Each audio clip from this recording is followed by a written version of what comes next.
Hello guys, welcome back to my channel. তো তোমরা সবাই দেখতেছো সুজন প্রিয়া 185 ব্লগ। তো আজকের ব্লগ আমি লয়ে আসি একটা মজার একটা রেসিপি। তো এটা হলো একটা ট্রাইবাল রেসিপি। তো এটার নাম হলো চাকই। এটা শুকরের মাংস দিয়ে বানায়। তো বাঁশকুড়োল থাকলে তো বাঁশকুড়োল মাছ লাগে, আর নাইলে কচি কাঁচা কলার গাছটা যে এটা হলে হয়ে যায়। তো চলো কেমনে বানাতে লাগে এটা দেখো। তো আমরা এটারে বাঁশকুড়োলের বউ কই, তোমরা কে কী কো এটারে জানাই দিও। এটা একটা জাস্ট একটা নাম আমরা দিছি।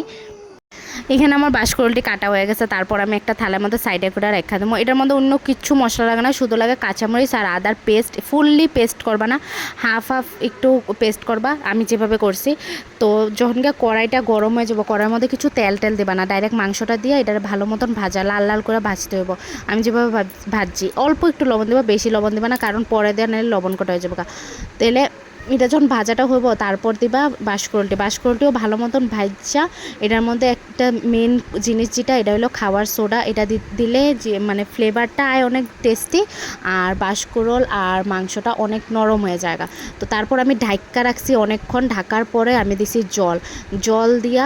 এটা জল দেওয়ার পরে অনেকক্ষণ ঢাকা আমি এটার মধ্যে দিছি একটু হলুদ, যাতে কালারটা আর মরিচের পেস্টটা।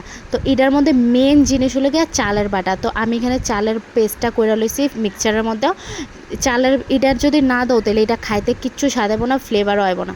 তো এটা হলো চালের গুঁড়োটা দেওয়া হলো মেন ফ্লেভারের লেগা আর গ্রেভিটার লেগা। আর last but not the least, এটা হলো গিয়ে মানে চালের গুঁড়োটাও যেভাবে মেন, এটার মধ্যে সব কিছু জিনিসই মেন। যেমন লেবু পাতাটা দিতে হইবই। তোমরা কোনো কিছু স্কিপ করবে না, দেখবা খাইতে অনেক স্বাদ লাগবে। আর thank you for watching, bye bye, টাটা। দেখো আমি কয়টার সময় ভাত খেতে বসি। রাত্রের বাজে কয়টা দেখবা? এত রাত্রে কে কে ভাত খায় কমেন্ট সেকশনে জানাই দিও।